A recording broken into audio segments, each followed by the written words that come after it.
What's up, you guys? Sean Ross Sapp, managing editor of Fightful.com, FightfulWrestling.com. If this is your first time checking out a Fightful podcast, or maybe you're just a podcast regular and don't hit up the site that much, check out FightfulWrestling.com. We have all your news, photos, videos, podcasts, interviews, all kinds of stuff. Mosey on over to FightfulWrestling.com. Click that exclusives tab. This morning, we have what very well may be the last interview that Matt Riddle did before he signed with WWE. I did a short podcast offering my thoughts on him signing this afternoon as I was out for the NXT TakeOver pod. Fortunately, Mr. Warren Hayes, who is my fill-in when I'm traveling, he was able to anchor that show with the help of Jeff Hawkins and Alex Pawlowski. I'll be out Tuesday as well, so you all get a little more of Warren. But you all can get even more Warren on Tuesday night, or Wednesday nights rather. He does the NXT 205 live review on FightfulSelect.com. You can get all your free wrestling news, all your free features, all that great stuff over at FightfulWrestling.com. But if you want more, you just want some extra, Fightful Select gives you extra. Weekly podcasts where I review Lucha Underground, Ring of Honor, Impact, and BTE. I give an injury report. I talk about exclusive news on the Weekender podcast. We do a bi-weekly Q&A show where you all can ask me anything you want. And monthly members-only podcast where we talk about everything from movies to TV. We have a guest on there. We do retro reviews, old school podcasts, and, of course, those weekly 205 Live NXT reviews. The monthly If It Were a Work, If It Were a Shoot podcast. Dark match commentary twice a month. Weekly UFC rankings updates, behind-the-scenes footage, and more. One tier up, you get a copy of Jimmy Van's book, Jimmy Van's Match Archives, with me and him calling matches that he used to promote. You can submit questions for interviews. Lots of cool stuff there. You can get shirts on that second tier. You can even go one tier up, get a plug per month on the podcasts. Pick the content you want. You want me to do alternate commentary on a match? I'll do it. You want to submit a topic for a retro review? That's there too. That is our premium service. Check that out. But, of course, FightfulWrestling.com is where you go for the scoops, my friends. You want to know who's been leaking that Raw and SmackDown info? It's Fightful. The producers every week? It's Fightful. Who brought Jeff Hawkins back from the dead? The podcast dead. It's Fightful. Here we are. Jeff, how are you? Doing well. Pretty good weekend of wrestling, I thought, overall. Like will Warren be running in tonight like you did last night?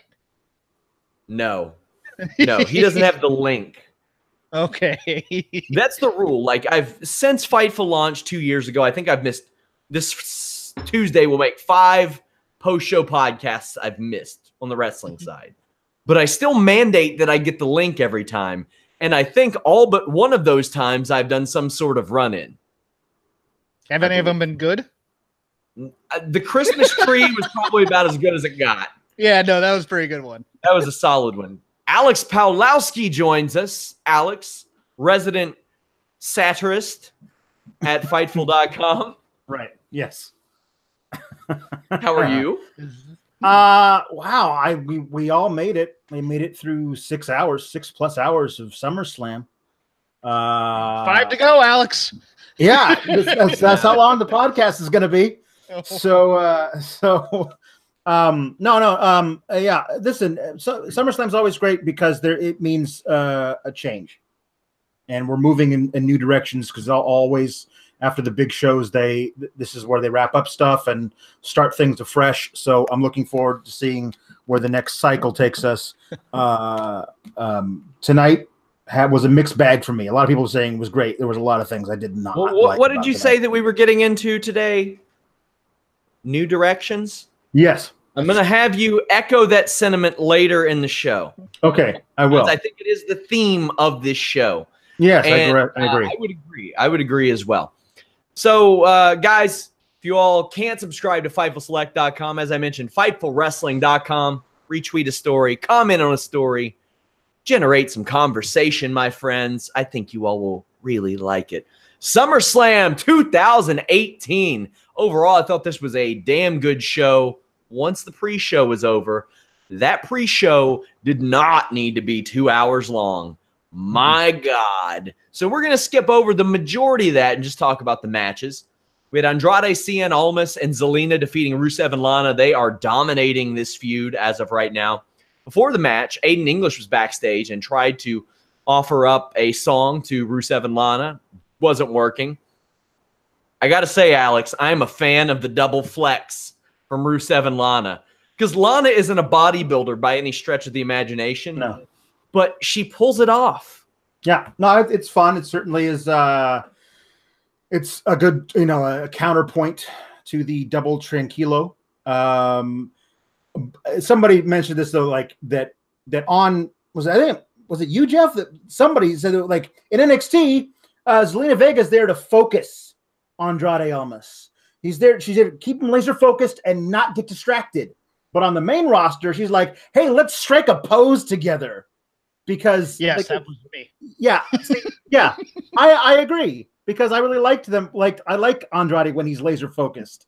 And I thought that really worked for his character. And I like that she has to keep him in line. When she's appealing to his baser instincts, I think it kind of belies that great relationship they forged for them in NXT.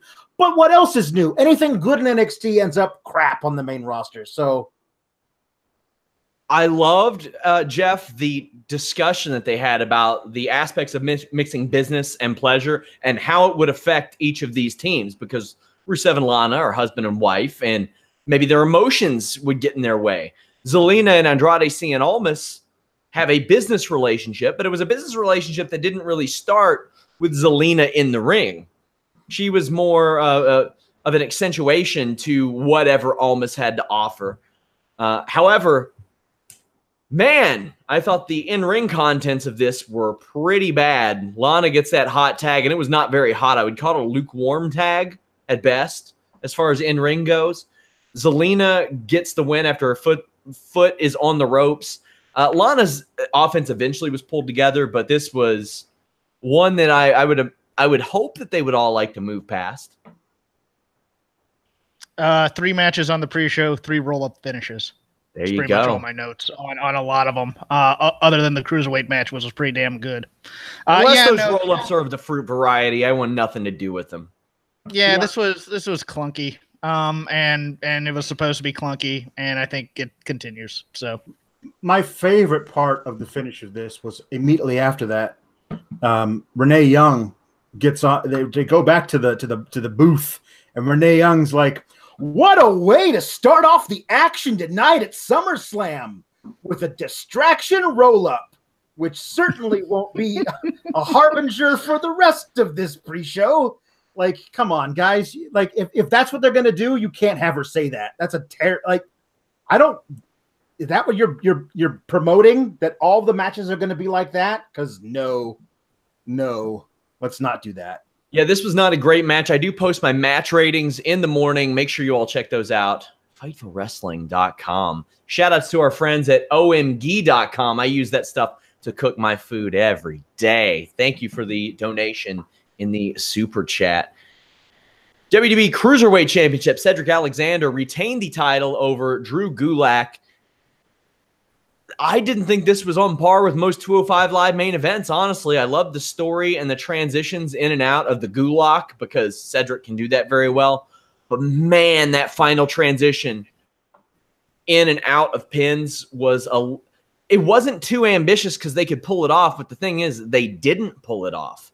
Jeff, am I alone in thinking this? That botched cradle really messed with me, man, because I've seen a lot of cradles in my day, and when it didn't work, Cedric didn't go to something else. He just waited for Gulak to make himself look really dumb and float over by himself.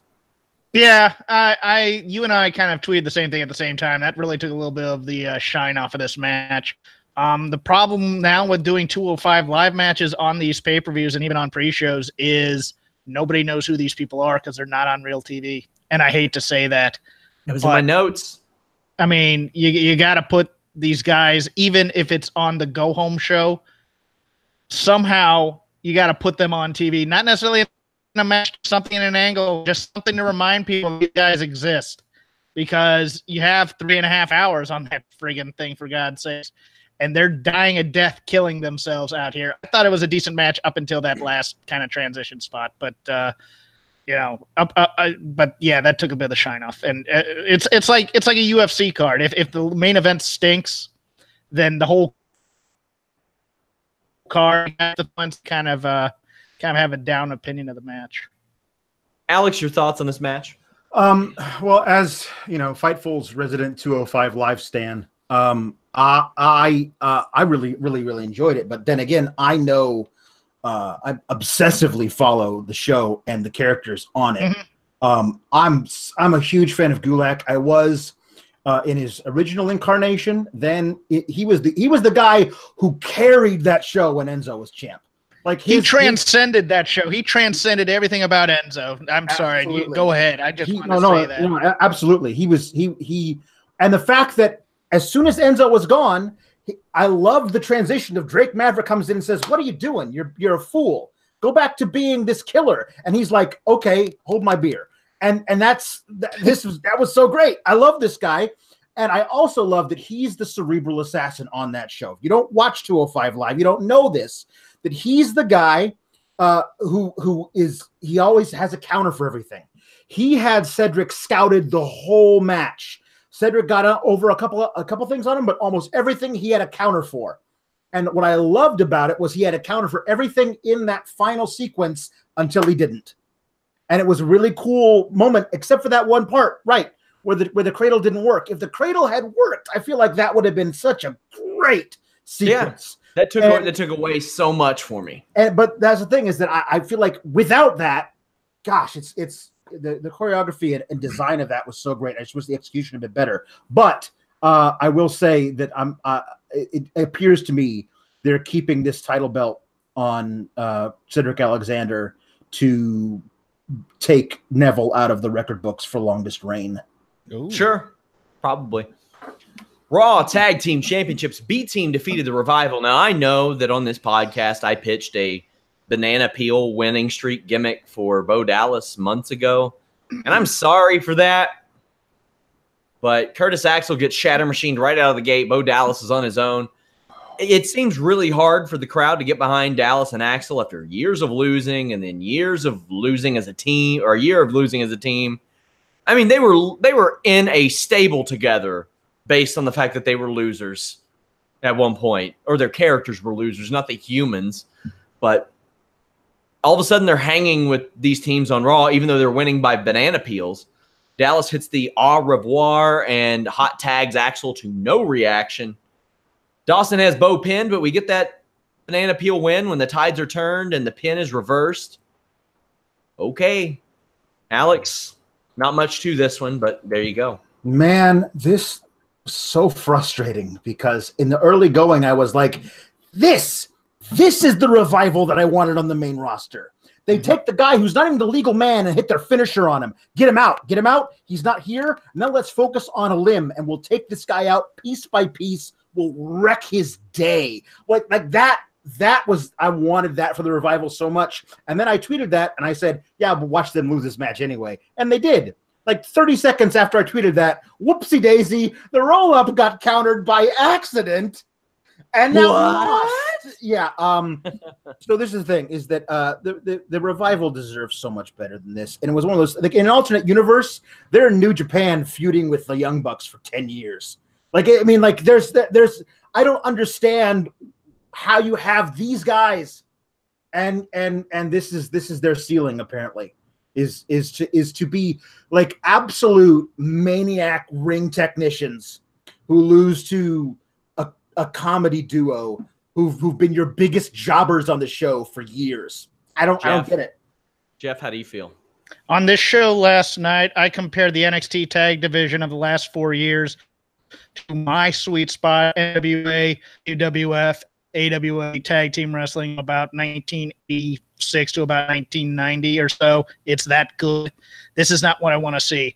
The B team are the Monkeys. The problem is the Revival aren't the Gladiators. They're supposed to be a good, solid tag team, and you're doing this to them, so it just makes them look stupid.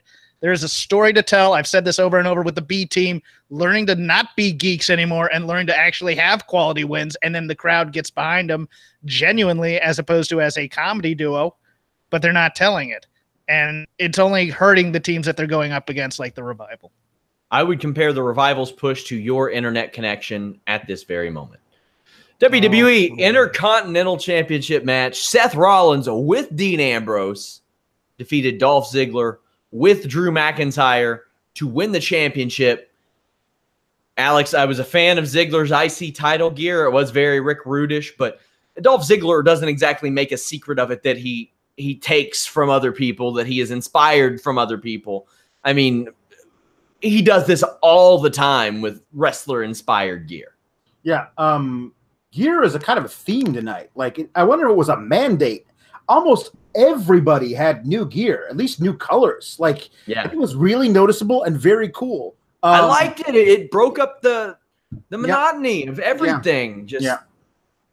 No, I mean, I complained on the Weekender a few weeks ago about how Ring of Honor, black ring mat, black ring ropes, black barricade, black canvas, everything looked the same. Yeah. And on WWE programming, if you're wearing the same things every week and you look the same way and everybody's wearing the same colors, it gets monotonous. But we did see a lot of fresh new looks tonight. Jeff, what look stood out the most to you tonight of all the new looks that we saw, the new gear that we saw? Daniel Bryan's Seahawks gear. Ironically, he's had that gear since Mania and had it narrowed down. But I loved it because he intentionally wore pretty bland gear for a long time, and I thought it was a great touch. So Ambrose's new look obviously works much better for him. I mean, he looks like a new dude now. Ambrose stares down McIntyre, which is a nice touch. Alex, you seem to like that an awful lot. Man, there's the thing. Like, there's a way that, like, Dean as manic, like, I've never liked that version of Dean. This guy who saunters up to a bigger dude, stares him in the face, just calmly, like that, like he's the biggest.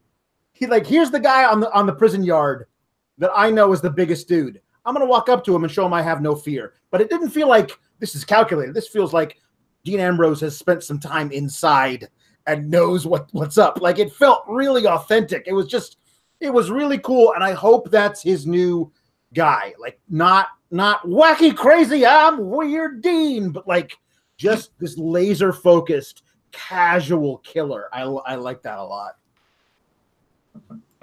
This match really picked up. At first, I feared the worst because they've run this back so many times, and it feels like they've wrestled 8 or 9 times, and they haven't. The first big spot was Rollins catching Ziggler off the top rope and trying to Falcon Arrow him, but instead they do the double suplex tumble over the top rope. A great spot. I didn't think that we needed an extended chin lock on a card this length, which I'll talk about later in the Nakamura match, but we sure as shit needed that Ziggler DDT on the apron. That was a smooth one. But one of my favorite spots of this entire weekend was Seth Rollins doing that reverse or inverted superplex into a move that he used maybe before Ring of Honor. The Paroxysm, I think it was called. It was essentially a twisting Bloody Sunday. Man, that was awesome. This is right after Rollins eats knees off of a frog splash attempt. They really stepped it up and did some different things, I thought, Jeff. Oh, look, I haven't even gotten into the different things they've done when the last stanza of this match goes. It's just amazing. I think these two, I liked this better than the Iron Man match, to be honest. Oh, of course. Of course, and the crowd was way better, too. Oh, yeah. Yeah. I mean, it helped they weren't counting down, from 10 over and over. I know, but I mean, everybody was kind of like the first 2/3 of this match. I was reading my Twitter, and everybody was really like, really? This is the match they did to open up with? Really? The chin lock spot? Really? This? And the last third of this match really business picked up. It really did. That like inverted suplex into the twisting thing, that thing, like I tweeted this, like, I love that thing. That was amazing to me. And I was like, I don't think you can kick out of that. I just don't. No. If it's not your finisher, I don't feel like you can kick out of it. I mean, the superplex into the Falcon Arrow is one thing. We've seen guys kick out of that over and over and over again. If you do that spot, I feel like that's got to be in a tag match where the thing's broken up or whatever, or Drew breaks it up and there's a DQ or whatever. I agree. But there's no way you should be able to kick out of that. That thing was amazing. And not only that, he can't pull that out every match now. I mean, the only guys like a Dolph Ziggler can take something like that. Yeah, that's a special spot. Yeah. McIntyre attacks Ambrose, which distracts Rollins into taking a zigzag. Rollins is busted open. We saw some blood on this show, quite a bit of it. I mean, I'm not talking like Eddie Guerrero buckets of blood or anything, but some spots. Ambrose then attacks McIntyre. Rollins super kicks and stomps Ziggler for the win. Outstanding opening match. Really set the tone and helped a sense of optimism because, man, that pre-show sucked. Now, keep in mind, I watched the NXT TakeOver show this morning. So I was watching that too. And I mean, my God, the worst match on that show was an outstanding match. So my fear was that this match was going to do the same thing that the TakeOver opener did and kind of overshadow the card for quite a bit. Fortunately, the show is so goddamn long that it can't because most people have forgotten by then. Backstage, we see the Bella Twins. And they're asked if they're thinking about a return, but they're focused on all the shit they're doing. So they say. The rumor is Nikki Bella and Ronda Rousey. The rumor, as reported by Dave Meltzer of Wrestling Observer. Jeff, I know you wanted to talk about this. Personally, not a fan of it. A woman who had her last singles match a year and a half ago versus a woman who had her first singles match 4 months ago. How do you feel? Oh, we can get the real sports fans, and then we could get the reality TV fans, and then they'll all come in. No. I had somebody saying, it's because Nikki's a reality star. I'm like, okay, well then book Marjo or Maryse in the main event. I would agree with that, but Nikki Bella has 2 TV shows, which amazes me because she can't act. Maryse is destroying her numbers right now. I know it's cynical marketing, and I understand it, and it's also throw me a bone for what she's done. I think it's tone deaf. I think you celebrate the current talent level and the horsemen women from NXT and all those other people who got you to the dance. That's my opinion. Yep, and I know some people will say, well, Nikki Bella did get you to the dance. She got you on this and this and this.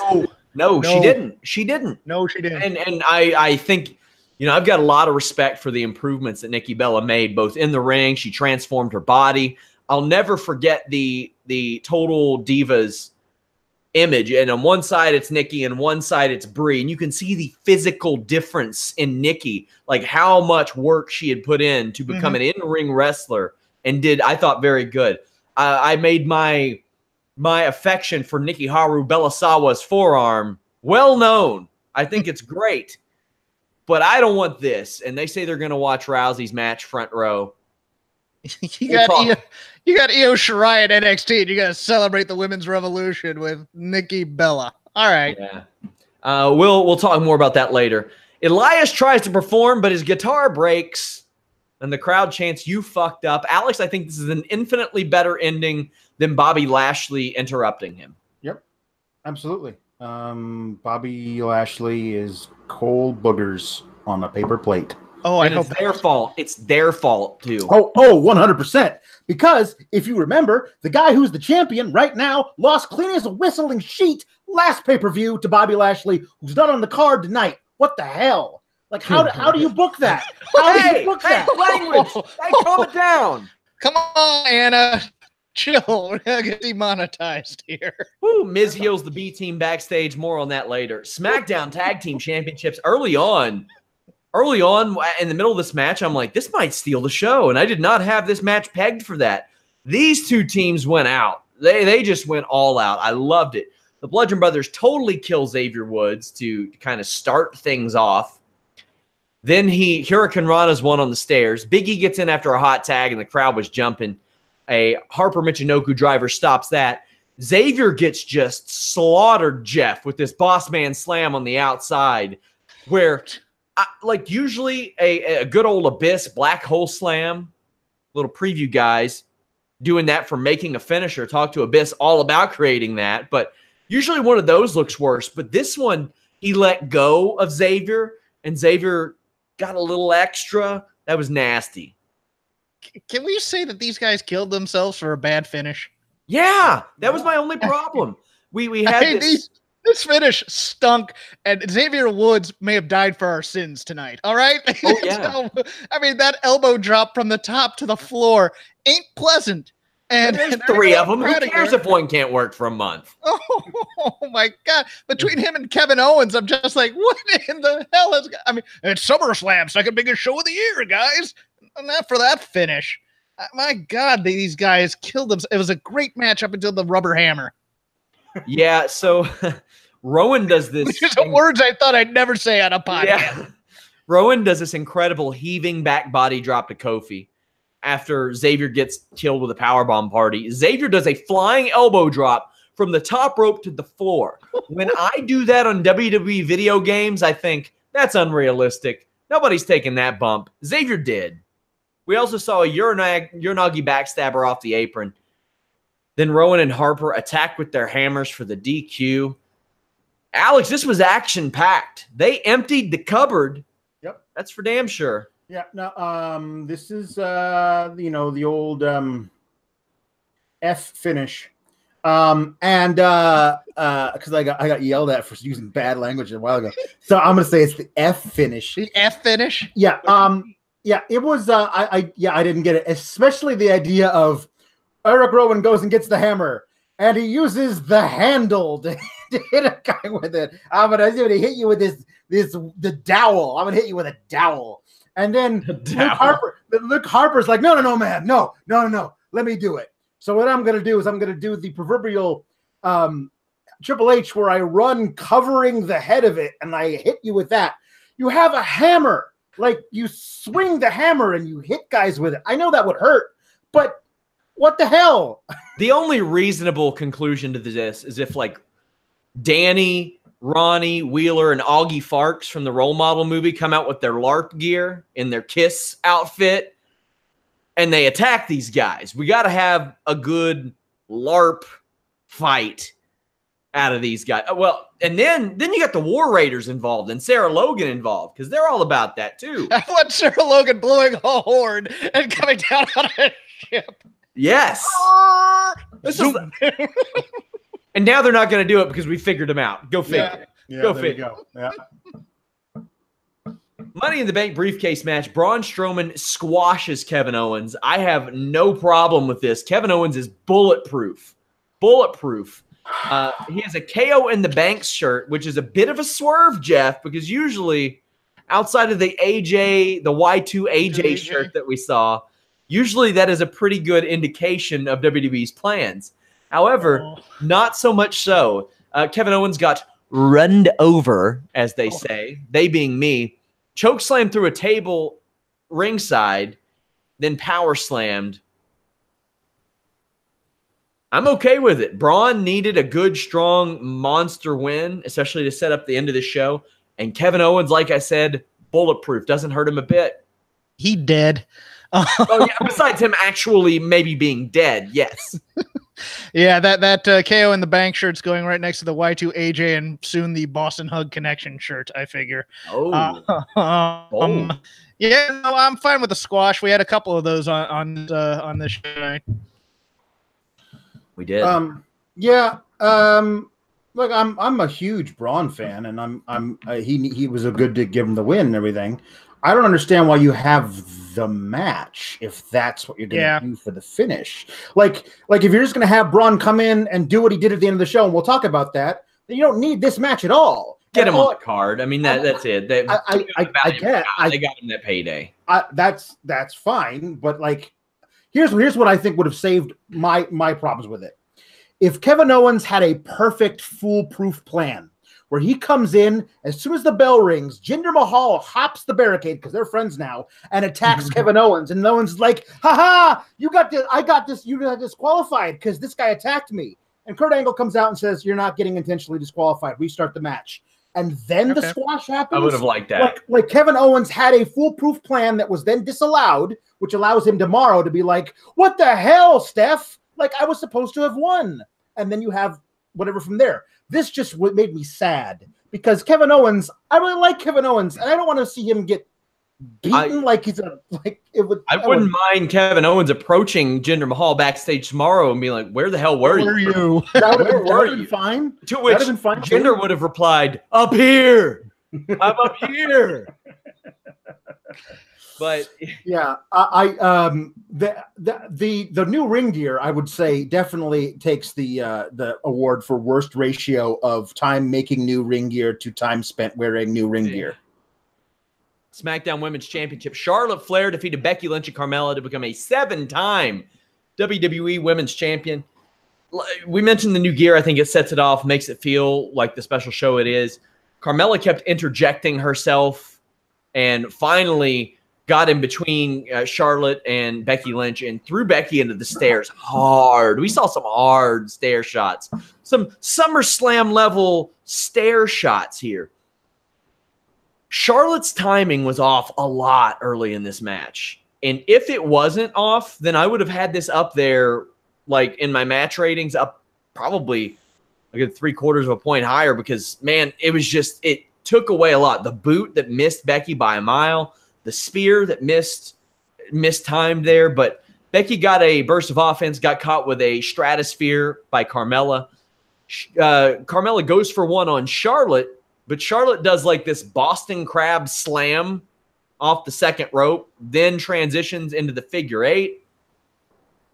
Becky just busts her ass bone up, real proper, with a leg drop. I saw Bix call it like a Scorpio leg drop. Yeah, where all your weight just boom, tailbone, mat. That hurts. So it looked really good in breaking that up, though. There's a disarmer on Charlotte, but Carmella breaks it up. Then there's this really nice inverted pump handle slam that Becky hits on I think it's Charlotte. I love that move. It was something a little bit different, something that I looked for. But Carmella gets to the ropes on a disarmer. And then Charlotte hits natural selection on Becky Lynch while the disarmer is on Carmella. Alex, we'll talk about the match itself. Charlotte sneaks one out. Not necessarily dirtiest player in the game territory. It's all within the rules, but a little skeevy in the grand scheme of things, which played a role later. What do you think of the execution in the match itself? I thought Carmella really held her own. That was the biggest story for me of this thing, is that she felt like she belonged to me. Like she did, like she wasn't obviously at their level, but the stuff that she was doing, she didn't look out of place. Like sometimes when Alexa Bliss is in there with like really great workers, it doesn't look right. Like at least Carmella faked it well. Like there were some good spots in there that I felt like she at least, you know, held her own. I actually didn't mind the Carmella reign as champion. Listen, I mean, if you thought that any other outcome was going to happen, Becky being pinned by Charlotte after Charlotte was inserted in the match, then you haven't been paying attention to the way that WWE books their women. So, I mean, it's just kind of unfortunate that was what we got. We'll talk about the repercussions of it in a sec, I'm sure. Well, whoever dresses up Becky for these big matches needs to be shot. First of all, just the tiger eye makeup and things like that, and the hair that she does like Road Warrior style. She did this for Mania too. Not very good. Becky brought her working boots tonight. Carmella decided to try and be Sasha Banks tonight. I was kind of impressed by the amount of damage she was taking, both the moonsault on the floor and doing the dive. She tried hard. I thought she was a great character here. I think SRS, you hit something that's not talked about enough. Charlotte's been really rusty since she's come back in both the match against Carmella and in this one quite a bit. I know certain journalists may not say a lot about that, but not touching that with a 10-foot pole. Still there. Yeah. I think our old friend Rob McCarran is correct here. I think Charlotte is going to get a lot of title reigns to try and get up to Daddy's number. I think that's the plan with Charlotte here. Yep. And I'm going to say this. I'm going to go out on a limb here and say that while they tried to turn Becky heel tonight, those cheers, I think they may bail on it. I think they may just make Charlotte the heel after this. They should. That will be an should. indication of their future. I think what they do with this will be a real indication of how their booking will be when they get those big deals next year. When they've got the we can do whatever we want money if we want to. Tuesday will be a real good indication, Jeff. Yeah. Well, look, this was a cathartic release of you've been treating Becky like a effing idiot for the last 2 years. She's finally doing something with some character development there. If they do bail on this, I think it's a bit of a mistake, and Becky needs to go into the rafters for a year, like Sting, because I think she is Charlotte Sting. She is Charlotte Sting. Yeah. No,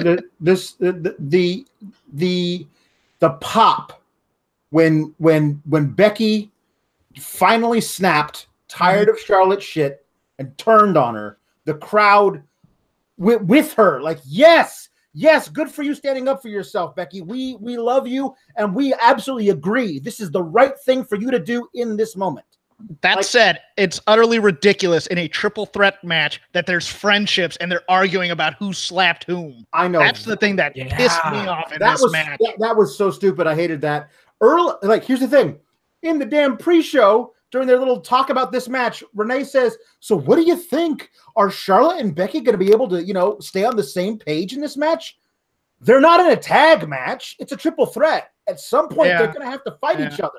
Becky didn't have a reason to be upset about what happened in the match. She had a reason to be upset that the match happened. Right. And that's why I'm glad they conveyed that in the weeks that led up. She straight up said, I don't want you here. Yeah.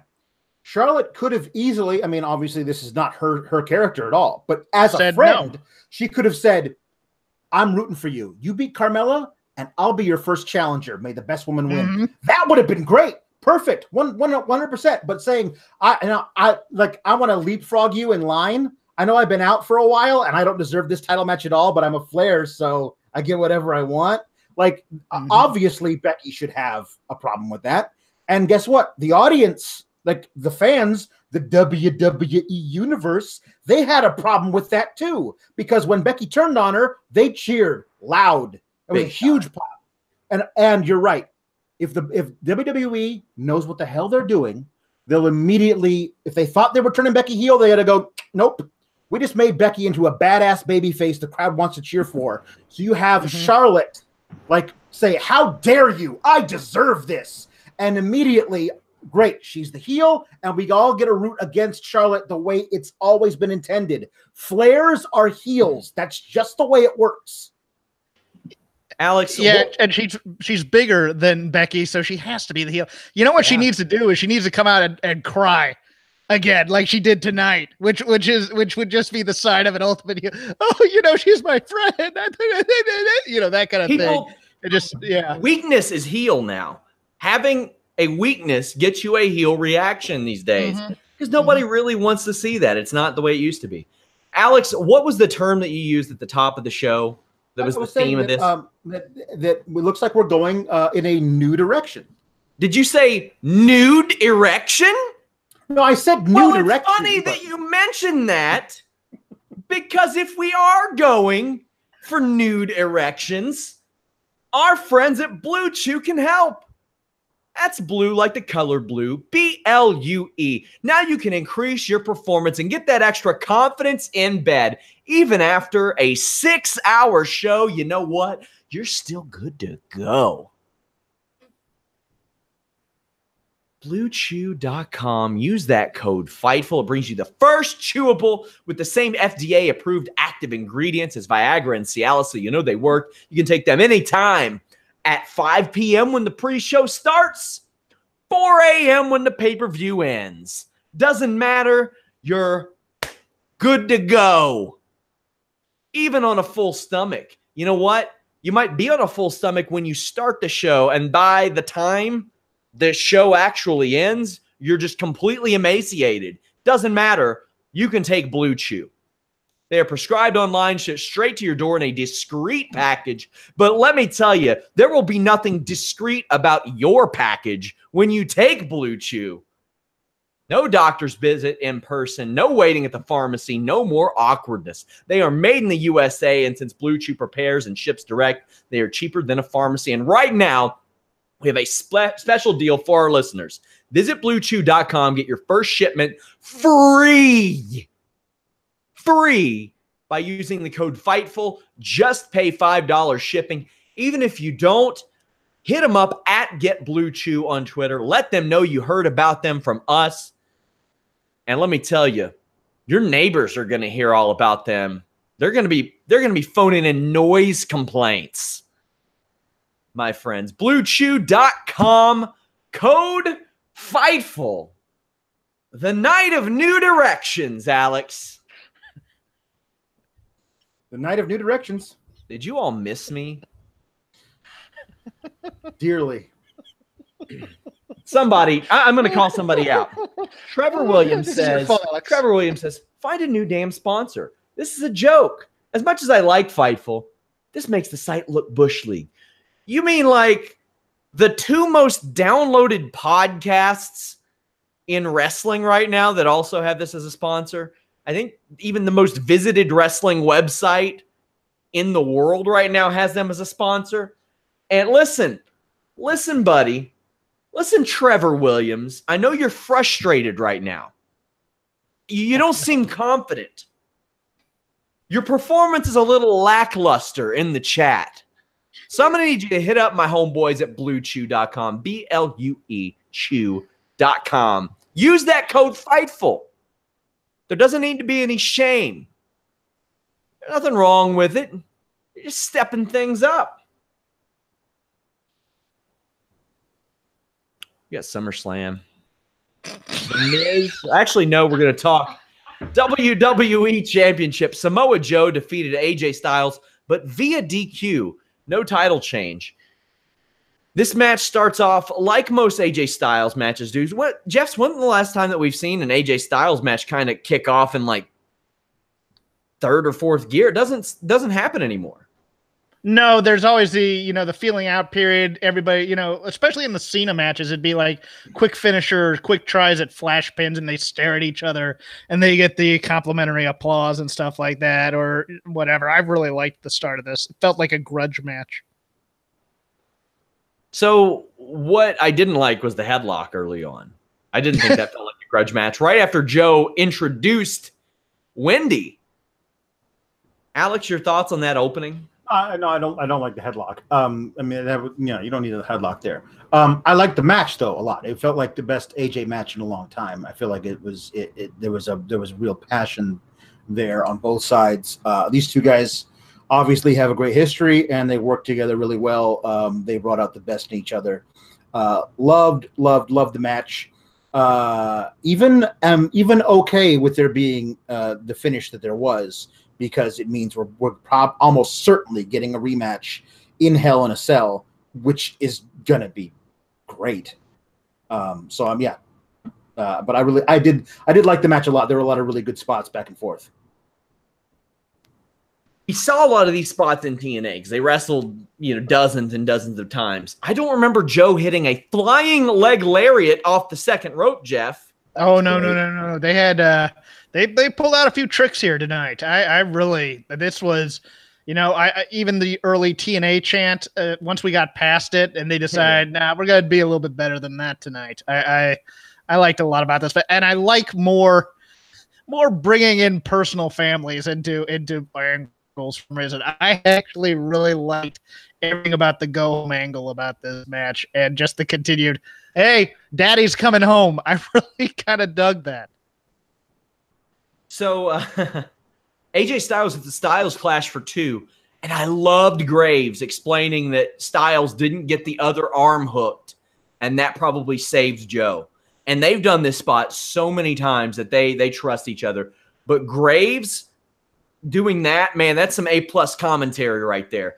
That's putting over almost everybody involved and adding a layer of human error to the situation that I really like. The calf crusher gets reversed in the Coquina clutch.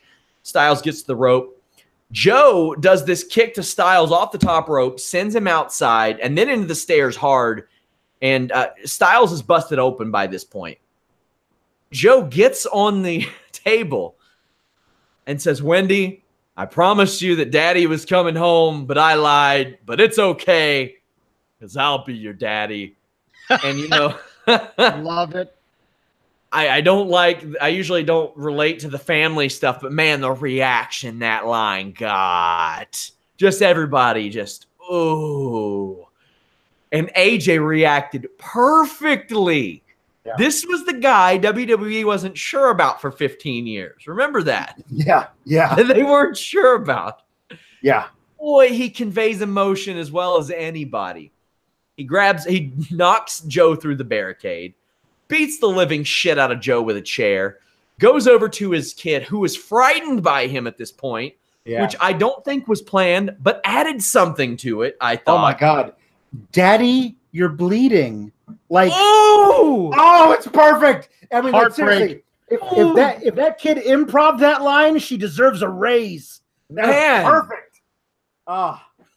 Damn, Jeff. The only other time I've been moved like that is if you watch Beyond the Mat at the Rumble match at Anaheim between The Rock and Foley, where Rock is just killing him with chairs, and the kids can't watch anymore, so they have to be escorted out of there. That was that kind of moment for me. I was like, wow, you're really exposing the kid to this, but at the same time, it looked like she may have been in on it at the same time. But it was a beautiful, beautiful moment, and I loved it. This was one of the best DQ finishes I've ever seen in my life. Mm-hmm. And it was in a WWE Championship match on a major pay-per-view. I mentioned earlier, I was like, man, I'm glad it's not the days like I remember at some WrestleManias where you get like 5 count out, draw, DQ finishes. And I'm glad we're not there. And we got a couple tonight, but this the hammer DQ took the magic of the DQ this I think a little bit. Yeah. I agree. Alex, any final thoughts on this one? I think it's interesting they've decided now they've branded Samoa Joe as a hybrid athlete. I think is what they call it, hybrid athlete, which is like something they called him at least 75 times during the match. I was like, hybrid of what? Like fat and good? Like, what are you calling him? I feel like I figured it out. Like large and agile. That's fine. But it was weird for a while. That it was like, what? Hybrid? Is that code for something? Listen, I'm not defending you when every WWE wrestler on the roster is in your mentions tomorrow over that. No, that was the thing. It's like, are you saying that Joe was thinner in NXT or lighter in NXT? No. I'm saying, to me, hybrid seems like it's code speak for something. I just think he's a great wrestler. I don't know why everybody has to have like a thing like the extraordinary man who does extraordinary things. It's stupid. Just call him Joe. Alice, the brother's Samoan. He can't help it. The Miz. No, I think. Go ahead.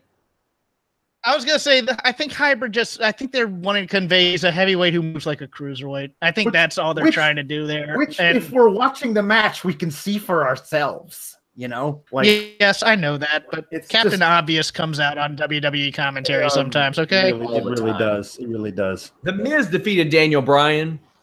I was hoping that Marjo would interfere and fight Daniel Bryan because Marjo Mania is running wild in my house. Instead, Maryse is ringside. We get the sweet Seahawks gear for Daniel Bryan. We never see him. I don't want to say never, but rarely see him in vivid colors like this, and I liked it. I thought it added a different touch, Alex. Oh yeah, no, I really did. I like that. It's good. He's firmly a SmackDown guy now, so I like that his stuff is blue. The only other iconic gear for me of his was that really dark, nice maroon red with like the fur kick pads on the back. He looked like they shrunk John Nord. Because he would run around and go, yes, yes, yes. And I was like, my God, they did it. Yeah, they did it. Rick Moranis did it. So this match, Wow, what was up with the crowd, Jeff? How so? Dead. Yeah. R.I.P. was this crowd outside of fans. I think they came for a fight and a wrestling match broke out, and I think they were a little disappointed by that in some ways. I think they were a little bit they're a little bit worn out from the AJ Samoa Joe match as well. You can't have two blood feuds like that back to back without a little bit of a palate cleanser in some ways. Placement on the card was weird for this match and the WWE match. I mean, I understand what you wound up doing with the other matches, but Finn and Corbin going on after these matches didn't make a lot of sense. You could have Finn and Corbin go on between AJ and Joe and this thing. Yeah. Like maybe Finn coming out as the demon, spoiler alert, would pop the crowd, get him involved, and then you transition into this. But I think you're right, Jeff. I wonder if a lot of the crowd expected to see a squash. Like Brian come out, beat the hell out of Miz, put him in the yes lock. It's over. This leads off the show because I would say there were 4 main events. That's true. On this show, the Raw Women's title, the 2 world titles, and then this. Yeah. And this could have let off the show and maybe spread those out because 4 of those last 6 matches were those. And I love the idea of using the Corbin Balor match like that. So this is a WrestleMania caliber feud. Yes. It's great stuff. Brian and Miz were potatoing the shit out of each other. Brian laid in some kicks, Miz did an inverted surfboard, then Brian got out and did one of his own. Then Brian took this nasty top rope clothesline where he's crotched that turns him inside out. Miz follows up with a cravat, and I mean some stiff knees. Some stiff knees where I'm like, hey, he just came back from a brain injury. Let's lighten up. But, man, I love those. I like that Miz added them. It's a new facet. Miz tries to do Brian's drop kicks but eats some offense instead, which includes a high-velocity suicide drop kick and a diving body press to the outside. It's not often these days I see a really good tree of woe, but tonight I did. I mean, a real good one. Was a big fan of that. And I hated that move as a kid. When Kevin Sullivan did it, and when I was a kid, I was like, trash.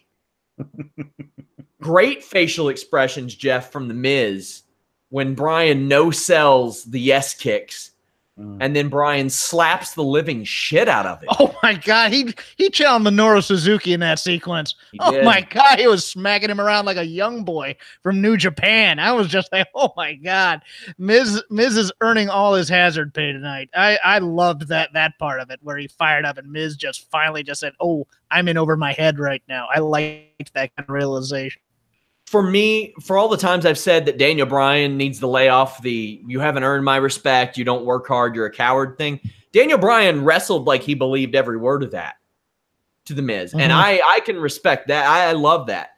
We have Bryan kicking Miz on the apron. Now, keep in mind, Bryan had just got skull-crushing finale'd after a catapult for 2.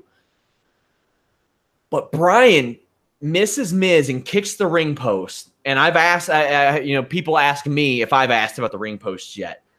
Yeah, I have, and I got a really vague answer. So it's like some sort of thin steel, but man, that made such a perfect sound, Alex.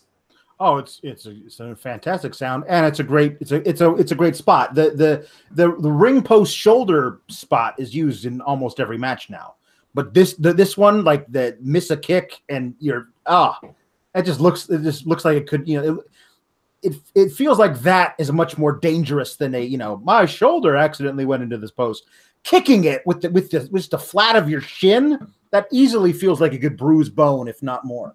And so nobody but WWE has the benefit of doing that because nobody but WWE has those ring posts. Yep. They're the only ones. We get a couple of back in the ring, Miz applies the figure 4, and Brian punches his way out and reverses pressure. Couple of near falls, then Brian cracks huge elbows across the Miz's face, applies the yes lock. Maryse, after Miz gets sent outside the ring, like very slickly slips brass knuckles to Miz, punches Brian in the face, gets the pin. Alex, what'd you think of the finish? Well, I thought it was really interesting because it felt like it was in the moment because this wasn't planned. Like, it wasn't planned that Miz went over there while Bryan was down or something and got like Bryan knocked him into that spot on the barricade where Maryse was. And Maryse, it felt like it was Maryse's idea in the moment. Here, I brought these with me just in case. Here, use them. And of course, Miz knows what to do in that moment because that's his MO. But it didn't feel like it was their plan all along to have done this, which is why I liked it a lot. It felt like it was like they thought Miz could take him, and he couldn't. So they did. So this was what they had as a backup. I thought it was fine because here's the deal. Now we might get this in the Hell in a Cell as well. And I mean, honestly, if you thought going into this that it was going to be one match and done, and that match was going to be a squash, and let's move Daniel Bryan on to feud with Samoa Joe, who's probably going to have the title. No, I feel like this is something that's going to last for a very long time because they have such a rich history built into it. You can at least get 2 matches out of it, if not 3, and they'll still work because these guys work really, really well together. I mean, just the spot that I loved the most was where Miz was laying in those yes kicks. Bryan was laying those yes kicks really good, missed the one, and then Miz went right into one of, I think, my favorite move of his, which is that short DDT, that snap DDT that he gets to the guy from his opponent's knees. That always pops me, and it's a move that I also feel like should finish people maybe 5% of the time because it's one of those great 2 counts that I love every time he uses it. Have a lot of people continuing to ask me about Bryan's contract, and it is literally the same situation that I had heard months ago. And now his contract is WWE canon. They brought it up on SmackDown. Same thing I've always heard. He's got a deal. So I do not believe that he hasn't signed stuff. I don't believe any of that. They sent him on a 2K19 media tour where that was going to be asked in every interview. Yeah. They have greenlit Total Divas Season 4. He is advertised for SmackDown 1000. They just set up a backstage angle with he and his wife, who mentioned Maryse and Miz in the future. He is advertised for MSG. He is the focus of 2K19. It's the same thing I've always heard. There you go. Backstage, Jeff, he did see his wife, Brie, and he was frustrated. He says, this has been the Miz as long as I've known him. Says he's going to go punch a wall somewhere. What did you think of this match? What did you think of the follow-up?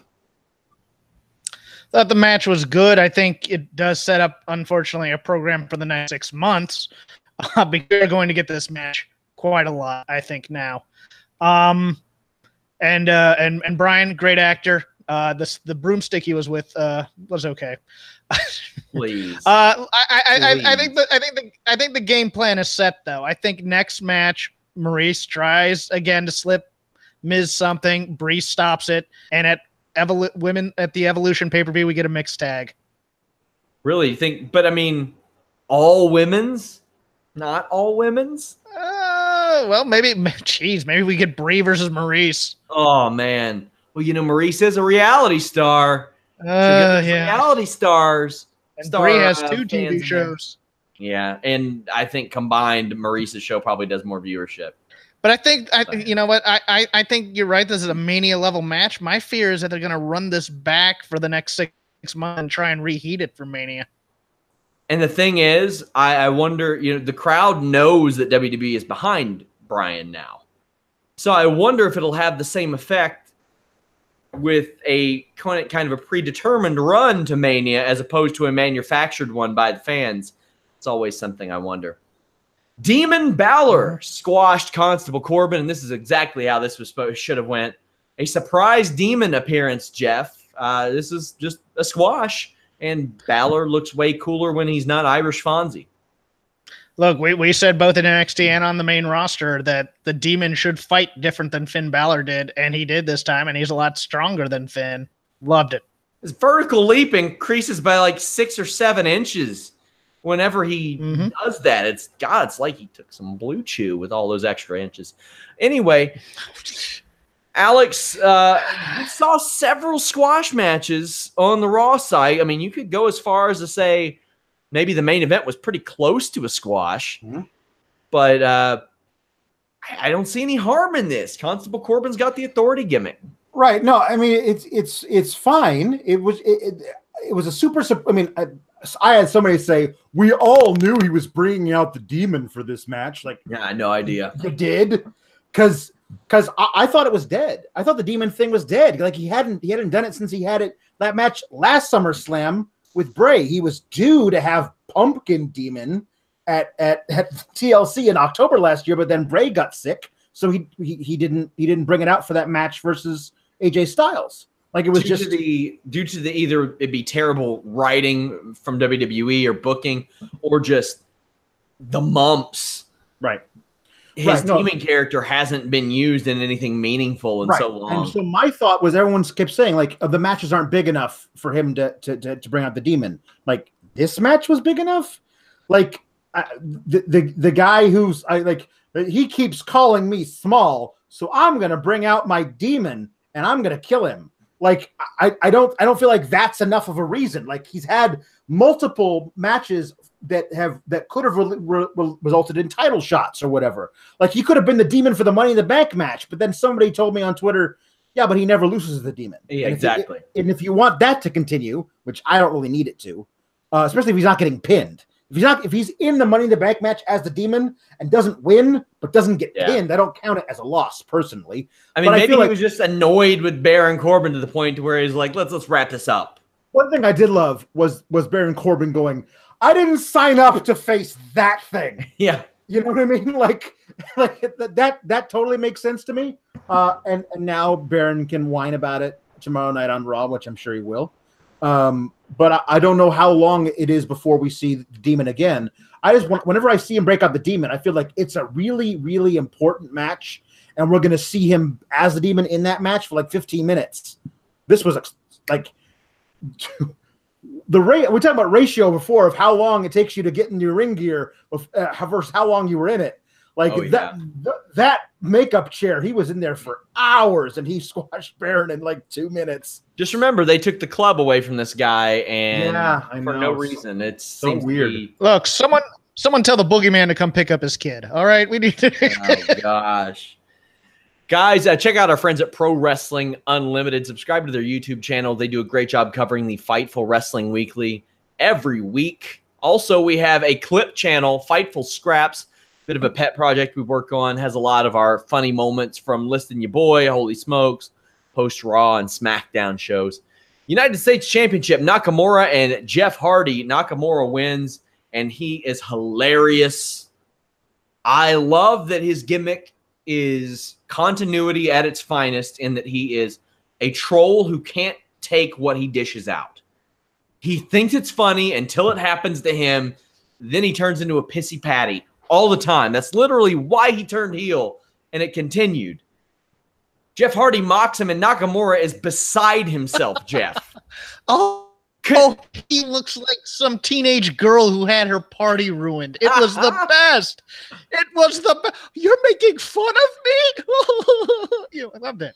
I wanted a Lambo, not a Corvette. Yeah, exactly. No, it was absolutely spectacular. It was wonderful. I don't know if we needed an hour number 5 modified Cobra Clutch rest hold, but we got it.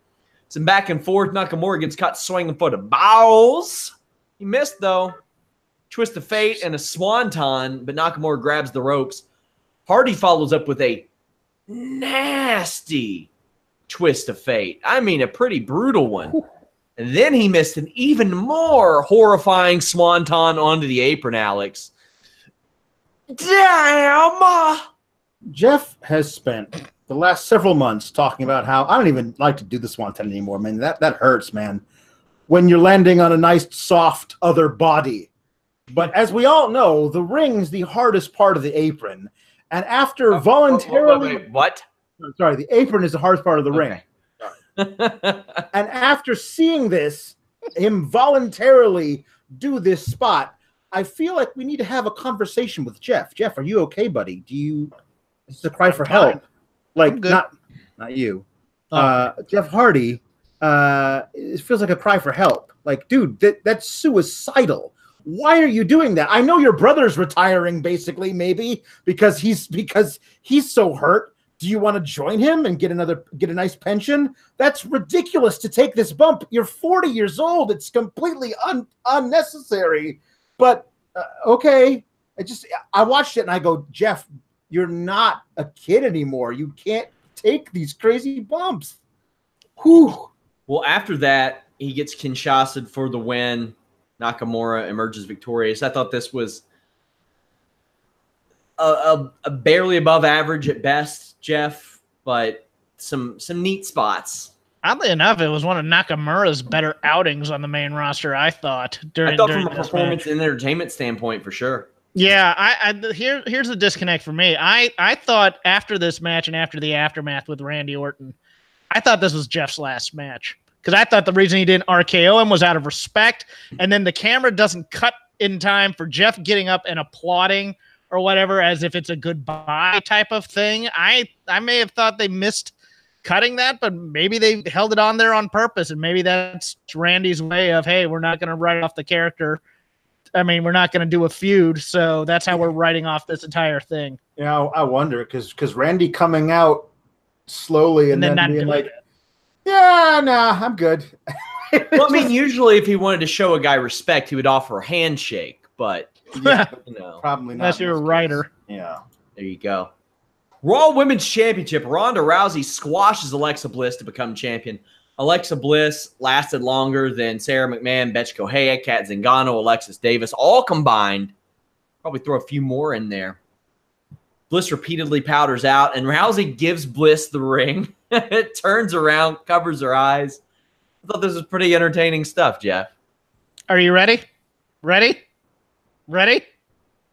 They picked up way too much talking during this match to the point where Coach mentioned it during the match. And I thought it was intentional. Off.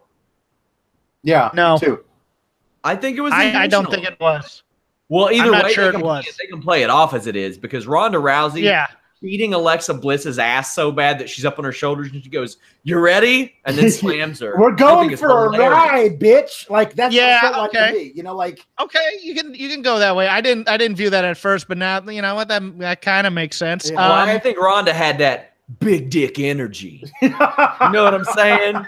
She was just out there. Yeah. Blue Chew using that code Fightful, swanging it, and she's like, "Hey, yo, bitch.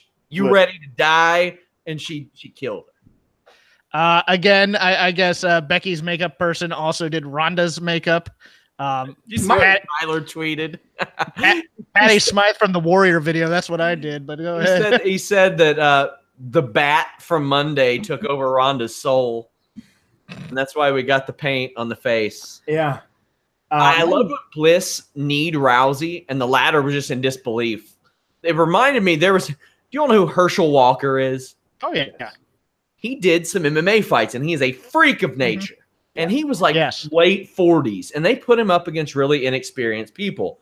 But this guy head kicked him, and he looked right square at this dude named Charles Nudge, and he was like, "How dare you kick me?" And then he beat that dude just mercilessly. Like, why would you do something like that?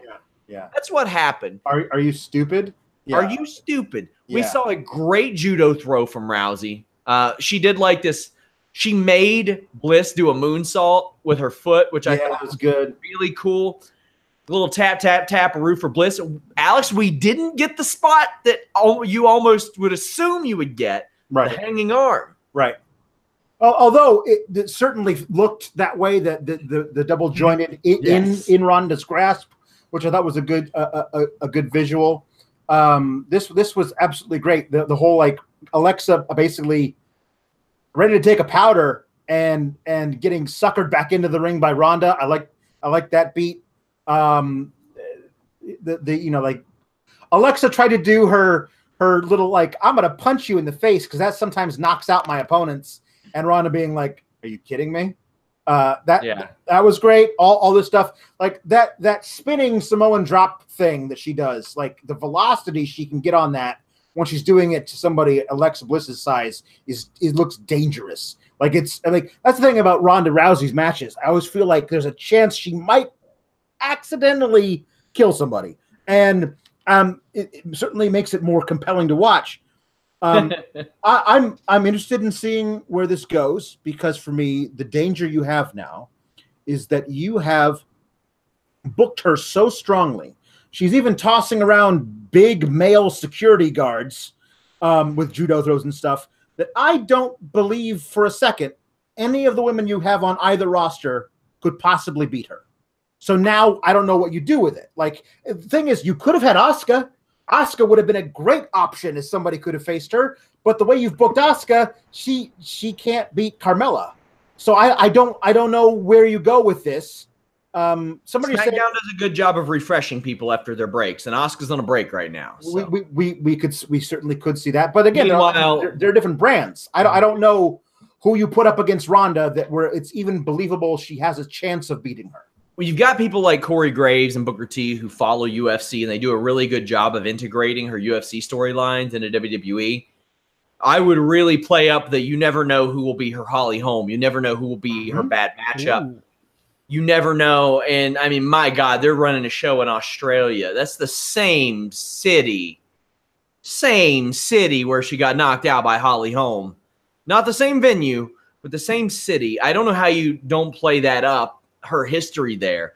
And you just never – Holly Holm, anybody who watched Holly Holm train or fight knew that she treated every opponent until Ronda Rousey like they were Ronda Rousey, regardless of their skill set. She would fight like it was a practice session for Rousey. And I think Graves and Booker T would be able to convey with their knowledge that maybe there's a striker on the roster. Maybe that's Rousey's weakness. Maybe not compared to Alexa Bliss, but somebody else. You never know. I mean, you got all kinds of people interested in joining WWE now too, and she seems happier than she's ever been. Also happier than they've ever been seem to be the Bellas, who for some reason celebrated with Ronda Rousey. Natalya, I get, and her coming out in the Anvil's jacket was a great touch. Great touch. But it's like, wow, I wish there were 3 women in Brooklyn right now that would make sense for Rousey to celebrate with after her title win. Oh, let me jump in on this one. Go, Jeff. I could see Vince's brain working and go, let's do that NXT horsewomen thing, except with people that other people know. I thought it was a little disrespectful to that moment. I agree with you. I think the horsewomen would have been different, but I also think Vince would probably think nobody knows who they are. Mm-hmm. Keep in mind, Rousey was by Baszler's side after her loss last night. Right. Yeah. It's contrived. It's contrived. Oh, look, they're passing the torch from one generation of women to the next. Yeah. Somebody was saying that what they should do to have somebody face Rousey is bring up Shayna Baszler, and I was like, while I would like to see that match, yeah, that's not the story they appear to be telling. And Jessamine Duke tweeted after the Becky heel turn, quote unquote, yeah, that this isn't the real 4 horsewomen would never turn on each other. I think they're going to try and figure out a way of making the story be that Bayley and Sasha have been on again, off again enemies. Becky and Charlotte basically hate each other.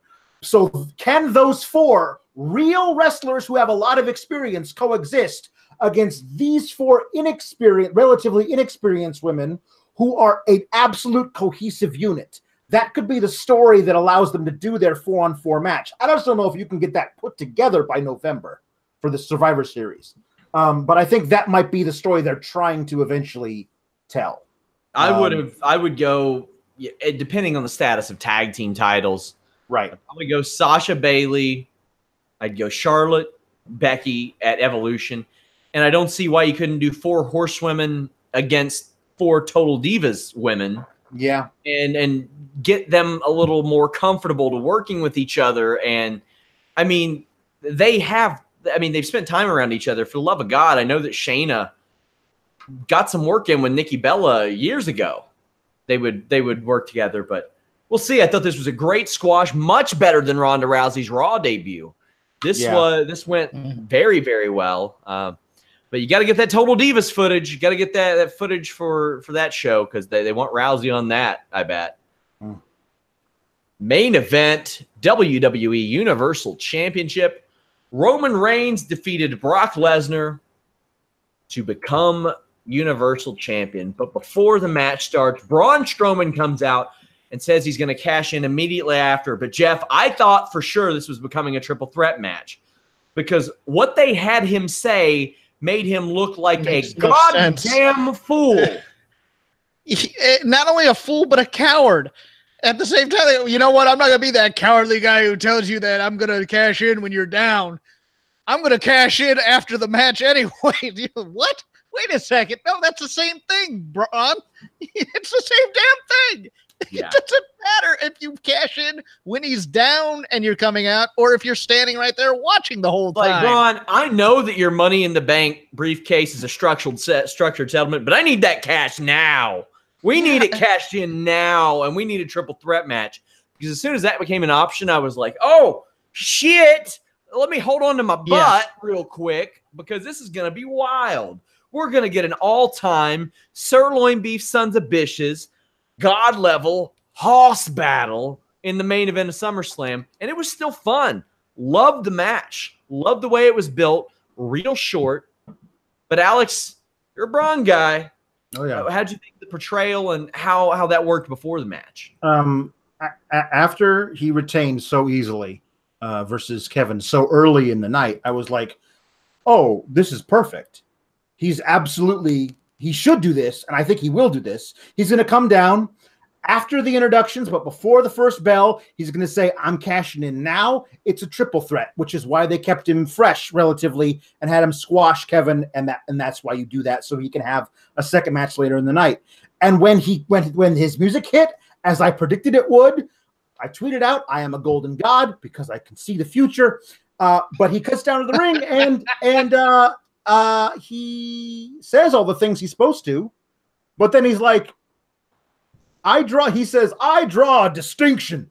Instead of just coming down to the ring after the match as a surprise, I'm going to say ahead of time that I'm going to cash in like a coward instead of cashing in like a coward as a surprise. I would like to profess my cowardly act ahead of time. There is a thin line between cowardice that is surprise cowardice and cowardice that is announced ahead of time.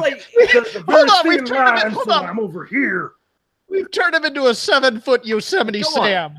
Yeah, that's true. He walked up to confessional. Forgive me, Father, for I'm about to sin. No, don't do that. Listen. Everybody knows the history of this Money in the Bank briefcase. Okay. Right. No, the one I remember so vividly is when Seth Rollins got his title back by defeating Roman Reigns. And earlier in the night, Dean Ambrose had won. And he sneaks up behind Seth Rollins, hits him over the back of the head with the briefcase and cashes in 1, 2, 3.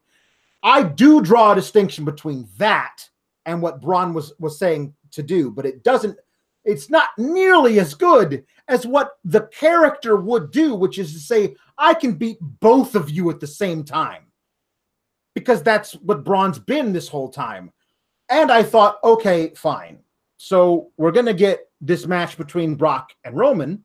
And then after that match, we're going to get a second championship match with Braun involved versus one of these two other guys. That's going to be awesome. But instead, we didn't get that even. Like, what the hell? What the hell? I did not like the way this match ended at all.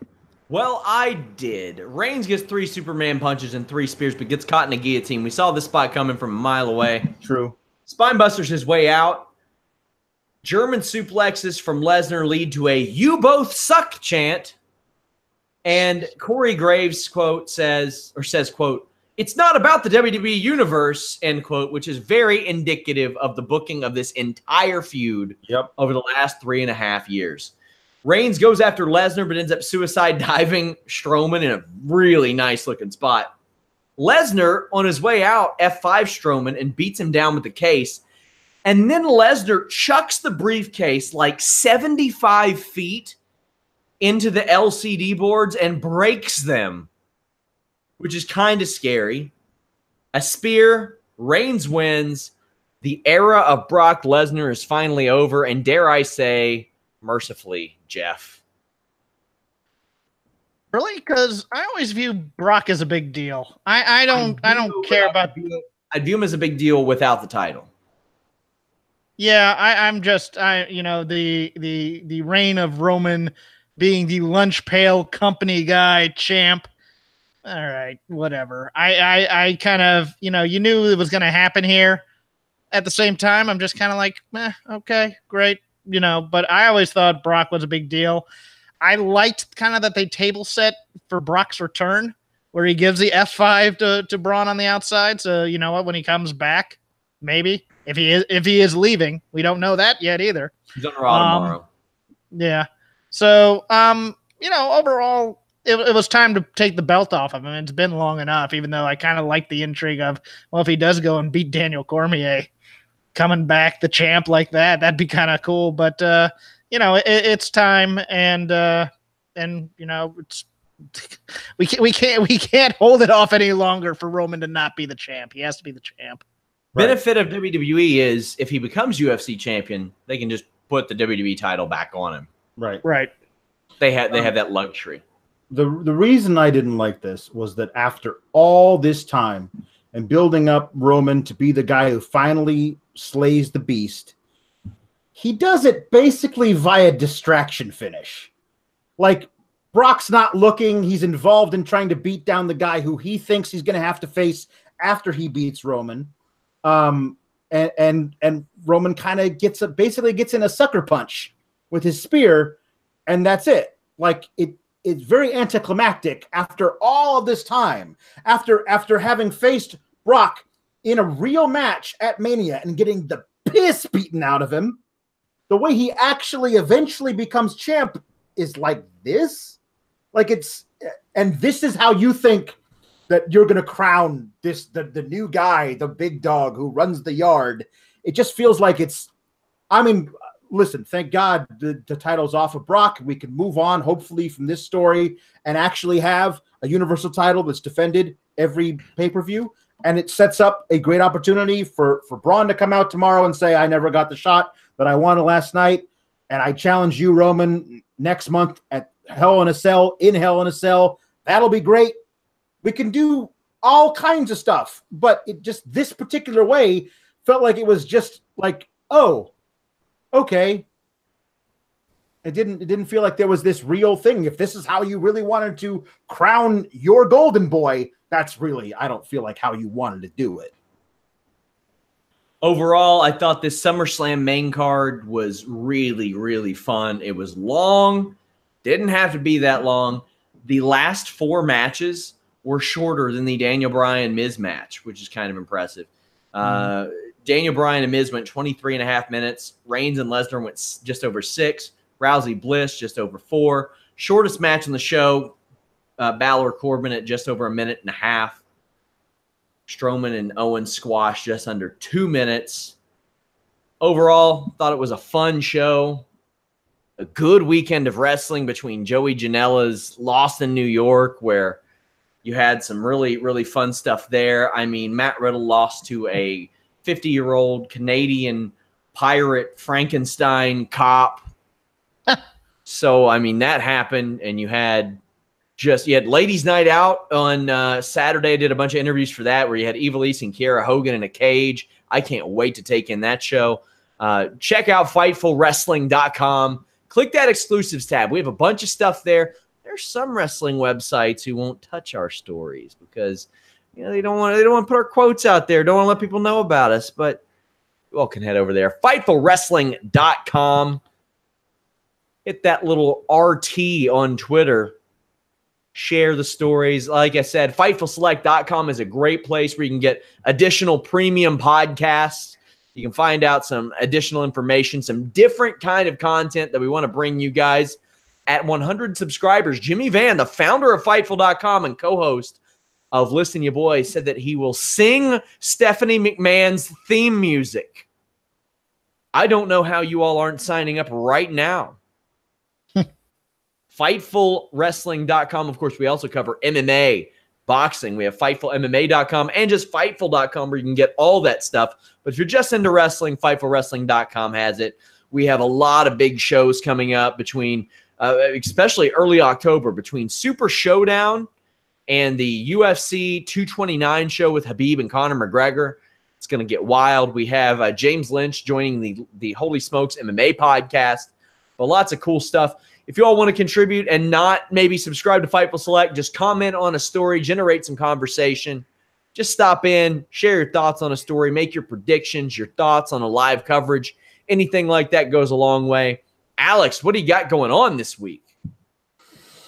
Raw and SmackDown. That's what I have going on. That's the only thing I can think of, is that you get 5 more hours of SummerSlam weekend.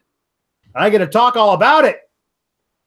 A reminder, Warren Hayes will be anchoring the show Tuesday night with Alex, as I'll be traveling to Canada. The List and Your Boy airs on Thursday this week instead of Wednesday. Jeff, what do you got going on? Recording an episode of Shake Them Ropes right after this with a friend of Voices of Wrestling, Chris Novembrino.